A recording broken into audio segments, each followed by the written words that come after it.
Sige, Tama. go ahead. Go ahead.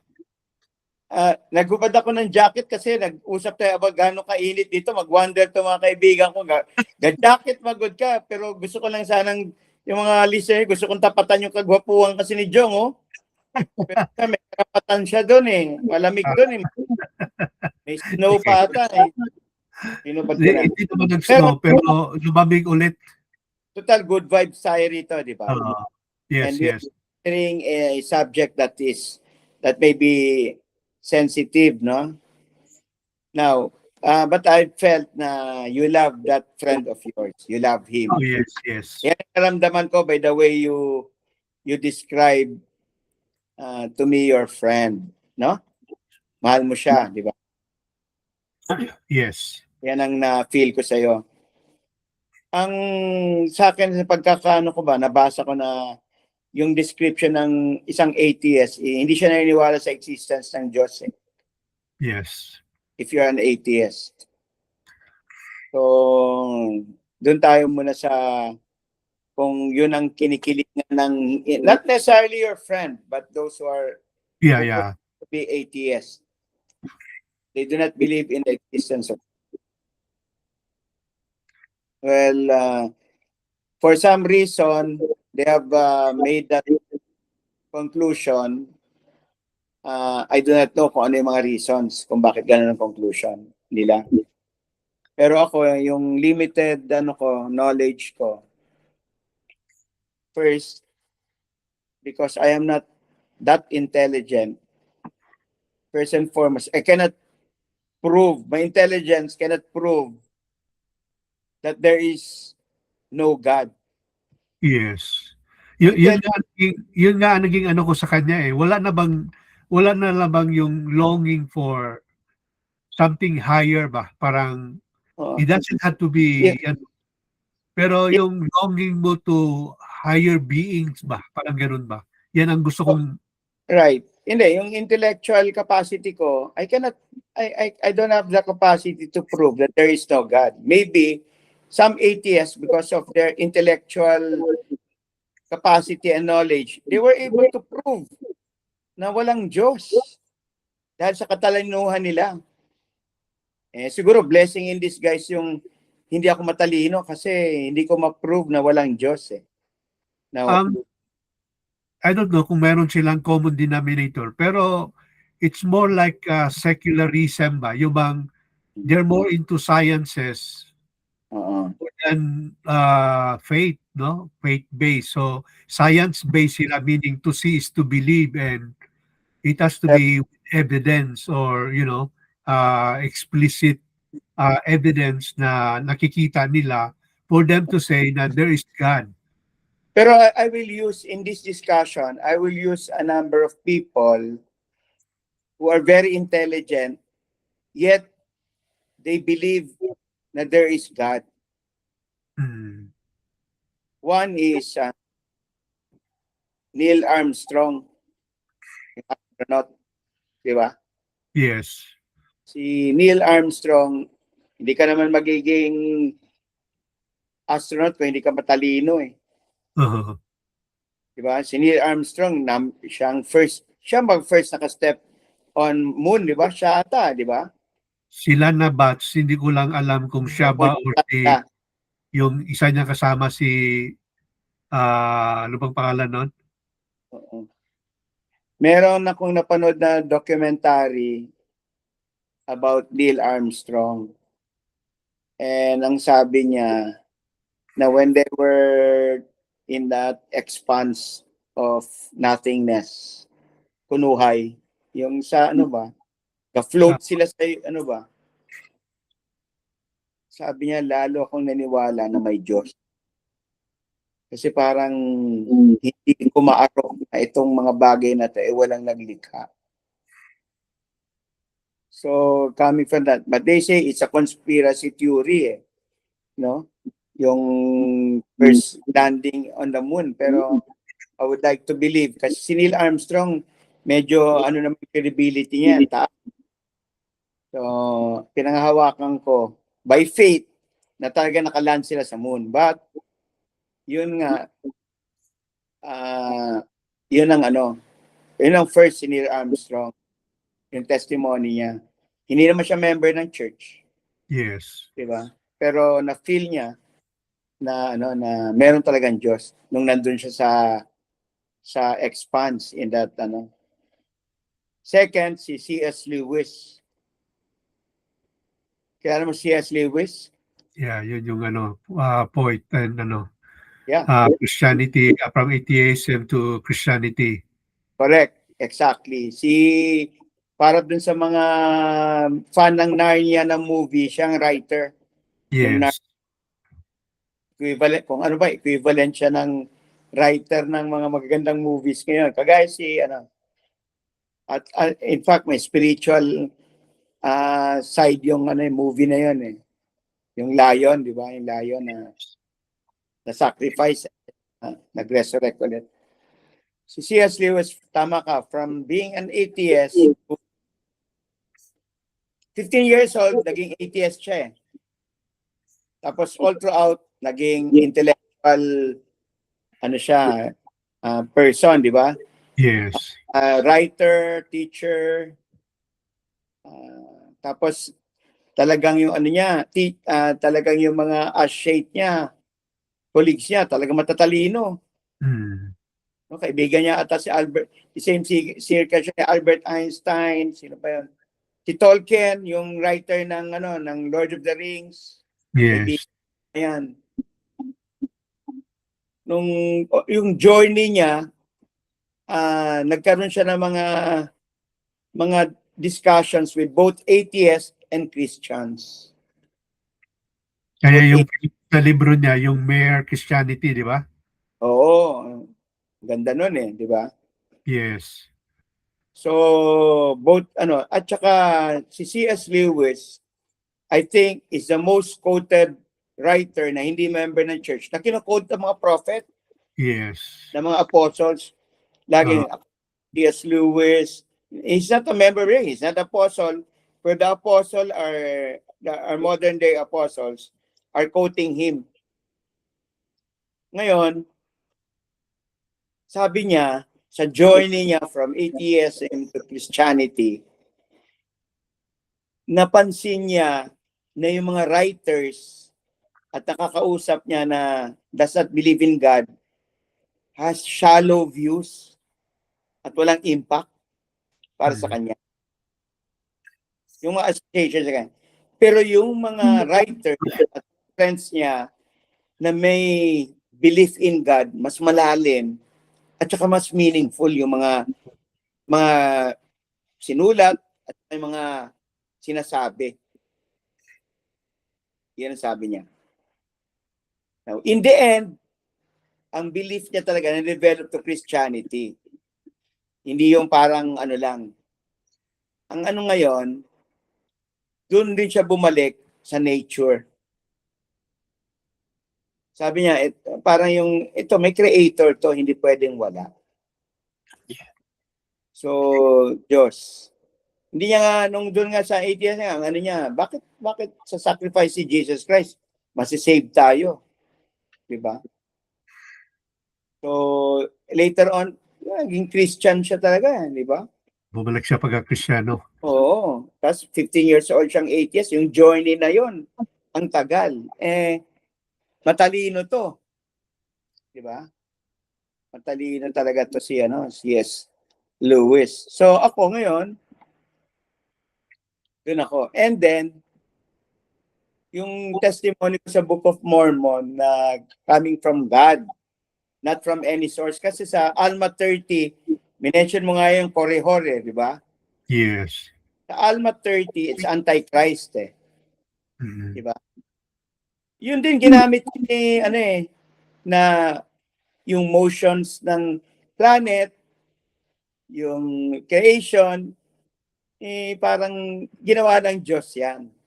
Yes. Hindi parang bigla lang nag-exist.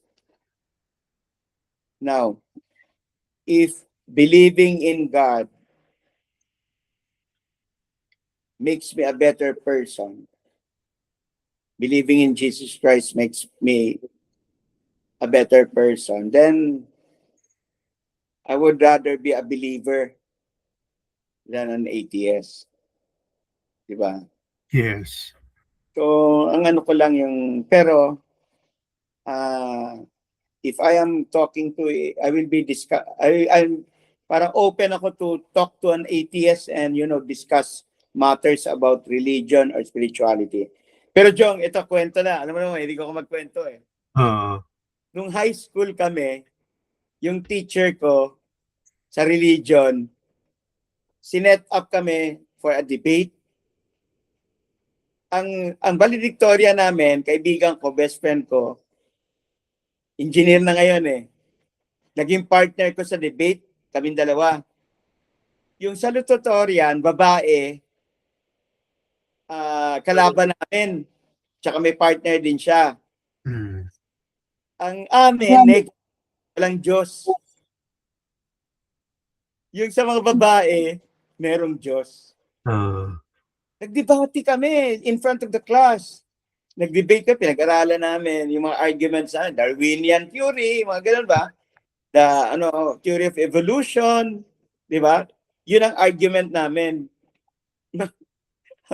Yung mga kalaban namin, mahina mag-argue. Nanalo kami. Anong criteria? Ha? Anong criteria? Well, ang namin, yung parang una, popularity. Yung mga palakpakan dun sa mga audience. Yung teacher rin namin, inano kami na mas maganda yung argument namin. Tapos at the end, in front of the class, tinanong kami ng teacher. Now, Kim, Vicente yung pangalan ng friend ko eh. I would like to ask you this question. Do you believe in God or not? Sabi ko, siyempre we believe in God. Bahina lang to kalaban namin eh. So, parang sa tingin ko pagka may konting atheism, I will be judgmental. May pride rin yan. May konting pride yan. Merong, kung yung ilalim yan, there's pride, no? Walang humility. Yes. Kulang man. Kasi ang hindi natin masisisi yung mga atheists, yung mga hindi naniniwala sa religion. Sa US, ang daming Christian movement na grabe, Manila, pera eh. Yung mga prosperity gospel. Totoo yan. Nababoy na yung Christianity eh. Pero kung member ka ng church, naturuan tayo, nag-mission tayo, pinagdasal natin, parang ang layo para maging atheist ka. I would like to question that belief. And I'm willing to have a discussion with that person. Pero I'm not judging whether he's not a good person or not because he's an atheist. But I would, personally, I don't like to mock God. Yes. Ayoko mock ang Panginoon kasi ako kawawa, tayo kawawa pag minak natin ang Diyos. Kasi meron talagang Diyos na tumutulong sa atin. Meron talagang Diyos na who knows us and cares for us. That is my message. I-share ko yung mga ibang niya ba? Anyway, siniyar niya sa akin eh. So, number one, for example, ayaw niya paniwalaan yung tawag yan, yung Exodus, for example, dahil wala daw evidence na that will show doon sa Mount Sinai na there was kasi 40 years yun na doon, di ba? Doon, parang walang a sign of an activity na meron doon sa so therefore walang concrete evidence for us to believe in the Bible or the na ito ay gawa lang ng mga writers, no, gawa lang ng mga ba sabihin natin, mga Israel writers dahil to come up with something in their beliefs ba. And marami pa siyang example na binigay, yung for example kung saan galing ang Bible, doon daw yan, mga familiar stories yan na somehow parang inadapt doon sa sa mga Israelites hanggang na na siya na na parang nabuo na siya ba into one writings. So this would question all the way doon sa Adam and Eve theory na they existed, no? So hindi niya mapapaniwalaan na yan ngayon, even to the point na he thinks the idea of having a God is kind of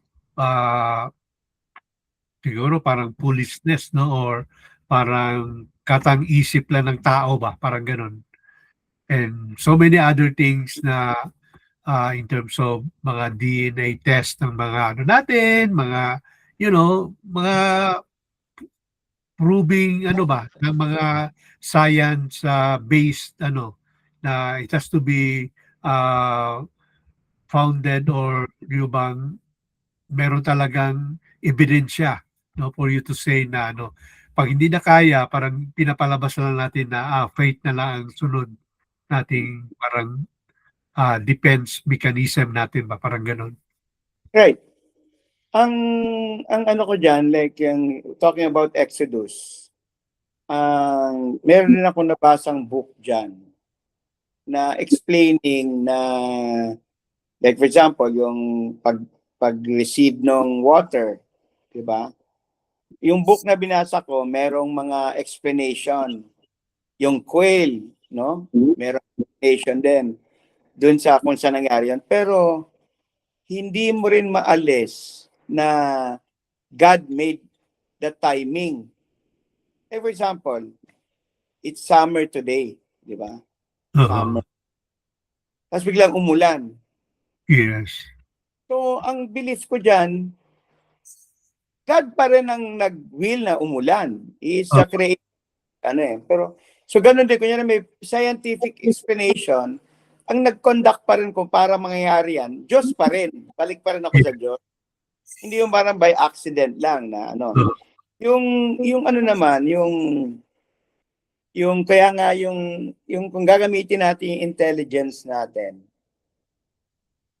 to say that there is no God. Well, kung ako sabihin, napakatalino mo naman para sabihin dahil sa pagbabasa natin, na-prove natin na walang Diyos. Napakatalino naman natin. Diba? It goes without saying, parang ganun na nga yung attitude niya . Kaya sabi ko, dapat there should be humility in you. Kasi yan pagkakilala ko sa kanya . Pero inaano na niya na, I ask question din sa mga niya, ka-members niya dati. They could not respond to him. Parang ganun ba? Na meron ng elements of mas magaling siya ba? Alam mo, yung faith kasi, like for example, if you are somebody who is very intelligent, no? And then you read the Book of Mormon, no? Using mere intelligence and not faith or by the Spirit, you are reading a 500 pages book that covers 1,000 years. 500 pages. Yes. There are 200, merong part ng Book of Mormon, 200 years, consisting of 4 pages lang. So kung hindi mahaluan ng faith yan, mako-contain bang intelligence ng Diyos with merely 500 pages? Binigay sa atin yung Book of Mormon so that we will build our testimony that Jesus is the Christ and there is God, but not to prove na talagang may Diyos. Kasi 500 lang yan pages na ang kino-cover 600 BC, 600 tapos 400 AD, di ba? Yes. So, ikaw ba ikakahon mo ba yung intelligence ng Diyos sa librong yan? Pero pinrovide na sa atin yan for us to gain. Ang foremost talaga, ang ano talaga ng Book of Mormon is not secondary na lang yan to be honest, secondary na lang yan to be kind. Ang objective ng Book of Mormon na you will believe Jesus is the Christ. So kung magbabasa ka about Book of Mormon, ang binibuild mo talaga yung faith mo kay Jesus Christ. So, ganun din yan. Like, porket nakabasa ka ng ganito, nakabasa ka ng ganyan, and then you're bound to believe something na because another person have read it, and then you will profess nga na, I have proven that there is no God. Well, kung ako kaharap mo, may insulto kita.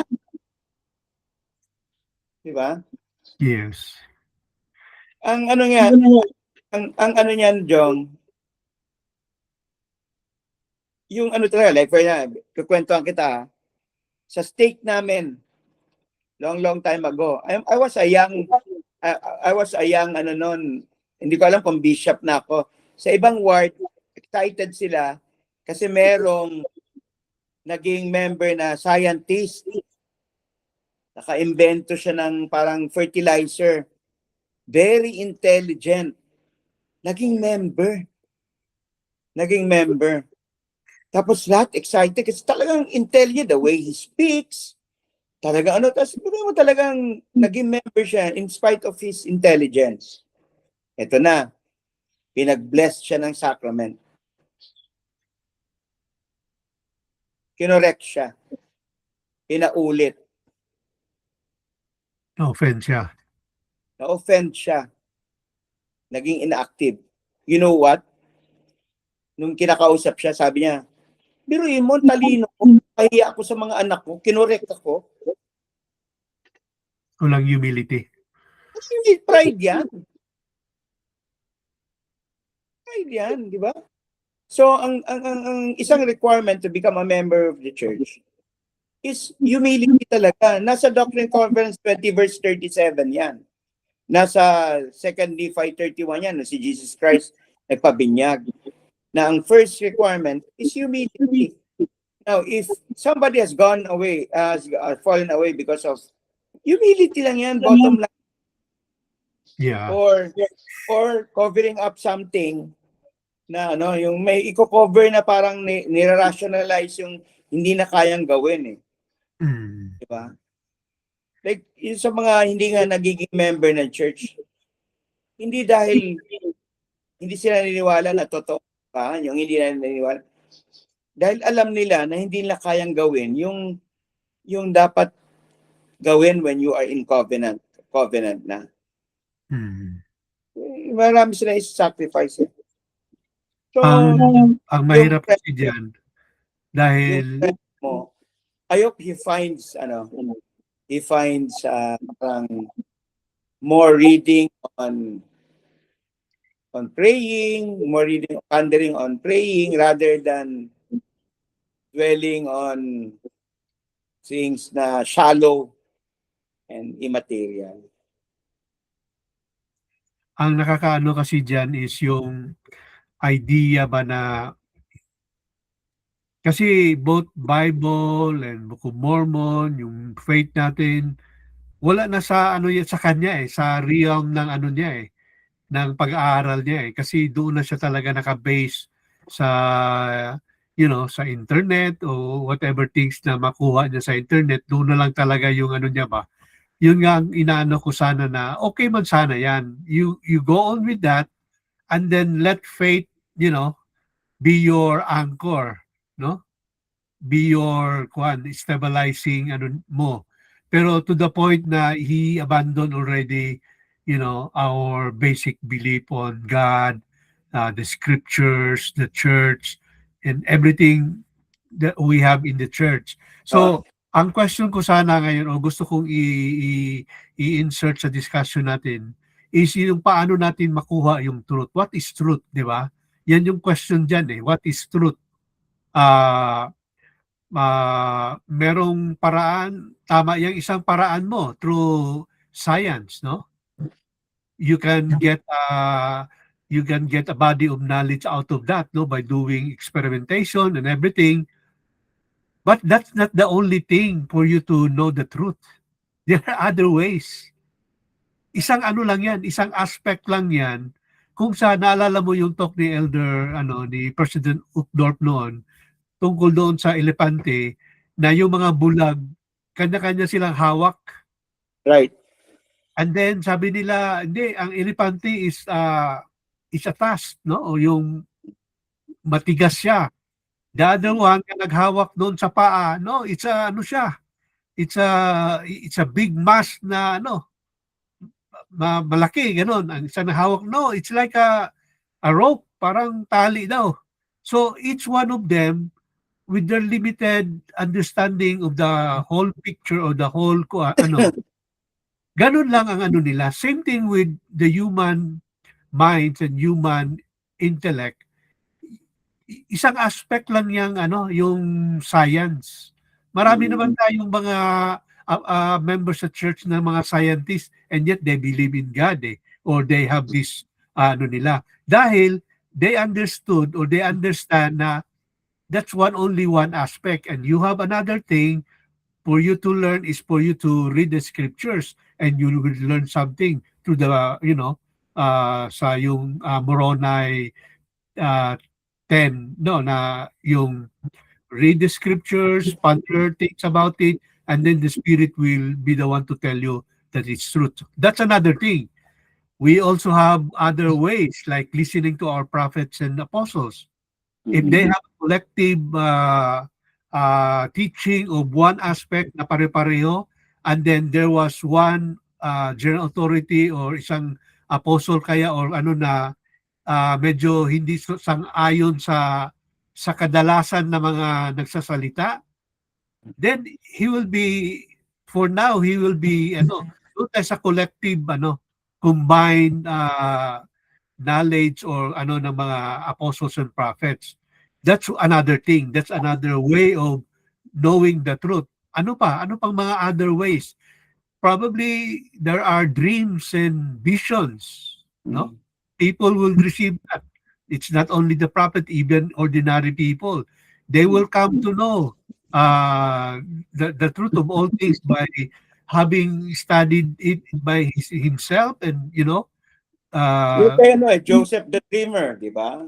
Yes, yeah, parang ganun ba? So, hindi ko alam kung ano pang ibang ways to know the truth, but at the end of the day, tawag niyan, holistically, that's the way forward to learn for truth, or to learn for higher ano. So, ang masabi ko na lang, yung sinasabi mo based on science is only one aspect. Okay? There are limitations to science as well. I am not saying na yung scriptures are also perfect. Hindi man din. Meron ding limitation. Kaya meron na tayong nag-evolve na yung mga council sa atin to the point na binabalikan natin yung GST, Joseph Smith Translation, mga new version ngayon, no, na hindi naman yun noon, diba? Pero as far as our article of faith is concerned, we believe in the Bible to be the Word of God as far as it is translated correctly. No? Hindi talaga solely dyan lang tayo sa Bible eh. Meron, as far it is translated correctly, kung ang Bible mo na ginagamit, no, is iba, then that's another thing. That's probably there's confusion on nagkakaroon ng maraming religion. So, yun lang ang gusto kong if I'm ever wag mo sanang don't abandon your faith, because that's one way of maintaining your sense of being a child of God ba. Yung pagka-scientist mo or science-based mo, go ahead with that. That's okay. Pwede mong din yan, pero hanapan mo ng and be patient and have the humility na all these things will just be later on will be mabuo yan. Don't get in a hurry. Kaya even our church, we go line upon line, no? Restoration is an ongoing tawag nito. Hindi siya period na tapos na, nabigay na sa atin. No. Ang restoration it's still even in effect right now. Di ba? So, ikaw active na member and you believe in this one principle lang and you don't believe in the current revelation, may problema ka. Tama. So, may tanong ako, Jong. May tanong ako. Yes. Yung baka baka nagko-comment na yung ano mo ngayon sa comment natin. Comment section. Pag napanood ko ng kaibigan mo, sana hindi. Ang tanong ko, ang tanong ko, I-edit ba natin ito o ihayaan natin? yan natin. Oh, Ang yeah, natin. tanong natin. Ang ano ko lang parang, ang tanong ko lang, yung friend mo ba, is he promoting his belief na there is no God, or he is just his personal belief that he keeps it to himself? I don't know kung sino pang kausap niya other than me. Pero as far sa mga common friends namin, medyo may idea naman sila. Kasi kung Oo. yang ano na yan, yung friend mong yan, na I think you love, no? Na kung I am now parang concerned sa welfare ng ano niya, ng kanyang kanyang standing. Of course, because he does not believe in God, I would like to believe na medyo concerning yung standing niya sa Diyos in that aspect na nirenounce niya yung belief niya sa Diyos. Di ba? Yes. Pero I will become more, Even mock God. I mean, may word siya na parang kung i-allow ko lang yung sarili ko, masasaktan ako, pero I don't, you know? Kasi Inintindi ko na siya. if we have read, if you are, we have studied the scriptures, there are stories in the scriptures that, or episodes na talagang hindi mo imamak ang Diyos. Yes. Wala na sa Old Testament. Yeah. Even sa time ni Jesus Christ, merong dyan din nabuwal eh. Di ba? Nawala ng ghost eh. Di ba? So, another na magiging bothersome din, if he is aggressively promoting this to the believers. Ibig sabihin, members of the church. It's like in the Book of Mormon, no? Si Coreho. Very aggressive talaga siya. Hindi pa naman siguro ganun ka-level. Tapos, in the same manner, yung isa ko namang kaibigan, may kaibigan din ako dyan. Hindi naman siya atheist, pero sabi ko apostate. Diba, sa church. Ang nababother ako is that he is trying to convince others pa not to believe. Doon ako nababother. Mas nababother ako. So ano siya, lumipat ba siya ng faith niya? Ha? Lumipat ba siya ng faith niya? Hindi ko sigurado kung lumipat siya ng faith, pero meron akong reliable source, or yung source ko talaga na sila talaga yung naging parang recipient ng pagpo-proselyte sa kanya ng itong friend ko na hindi totoo ang church. Ano ba? May mga questions kay Joseph Smith. Well, pag ganun kasi, ito ako naman kilala ako na parang mabigat ako magsalita eh. Na hindi ako apologetic sometimes sa mga sinasabi ko. When you mock God openly and it is affecting other children of God, you are my enemy. But I will follow the of God, that to love my enemies.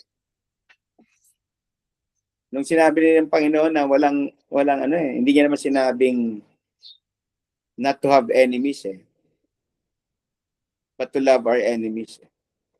Kasi we are at war between good and bad. So if there's somebody who is mocking God openly, you're my enemy. I love you. Pero kung ang natin discussion about this matter in private, hindi kita uurungan. Kuha mo. Yes. Kaya lang, kung ito, maririnig ng mga enemies ngayon, parang maling, ano to, kasi ang iba, pag may minister, hindi, mahal ka namin, hindi, okay lang yan, sige, di ka. Hindi ako ganun eh. Talagang, sasabihin ko sa'yo na, ito lang, sasabihin ko sa'yo, that's me ha, it is me. Hindi Yes. openly but privately. You're a fool. You're a fool. Yun ang sabihin ko. You're a fool. Pero hindi ko siya openly na iyan. Kung sino ba yung kaibigan kong yan. You're a fool. Yun lang, di ba? Pero kasi we have to stand for what is true rin. Hindi rin yung parang palalambot-lambot tayo defending the truth. Pero siyempre, hindi tayo pala openly, magrarally tayo, magsasalita tayo in private. Pero hindi ko sila purungan. Yung premise naman ng discussion natin ngayon is kaibigan natin eh. Oh. Di ba? You're a full friend. Sabi ko, you're a full friend. Sige, you're a full friend. Anyway, sinabi mo naman sa kanya, kayo lang dalawa eh. Yeah. Di ba? Unless kung ipopromote niya sa ibang tao, then pwede mo siyang headbutt talaga or tawag yan. At saka ang pinupuntahan niya yung mga defenseless eh. Spare them. Harapin mo yung kaya kang sagutin. Di ba? Ang i-proselyte mo, kaya mong pwede mo i-deceive eh. Pwede ma-deceive eh. Unahin mo yung hihirapan ka naman, di ba? So anong gusto mo ngayon? Mga hamon tayo. Hamonin natin. Well, kung I'm only a phone call away, kung meron siya mga tanong, well, I'm willing to answer. No? And tayo, we have been taught how to deal with the likes of Zitrom. And the end of the day, ayaw naman niya paniwalaan yung natin eh. Hindi nga. Kaya nga, if a person is, has pride, yan ang yung pride na yung umiiral eh. Na-hurt ka. Alam mo yung yung nasa yung status ng buhay mo mataas na, napagsabihan ka, ang talino mo na-correct ka pa, pride na. Sabi ko sa kanya, kaibigan naman tayo, may pera ka naman, punta ka dito. Dato na? May pera na? Ay, abroad siya nagtrabaho eh. Dati pa may pera? Nag-trabaho siya sa abroad eh. Sabi ko, punta ka dito sa US, sa Utah, and I will tour you sa mga good things ng church natin. And then, find out for yourself, no, kung ano mga good things na nagagawa ng simbahan. And then, meron ako, mahilig ka naman ng libro, bigay ko anong libro gusto mo sa bookshelves ko. At no cost. Bigay ko sa iyo para lang bigyan mo ng pagkakataon yung faith natin sa sa buhay mo. I hope he will take that invitation. Gusto ko nandito siya next year pagbukas ng ng Salt Lake Temple. Okay, so on that note, it has been a wonderful discussion on a friend of mine, and we'll see what's gonna happen next.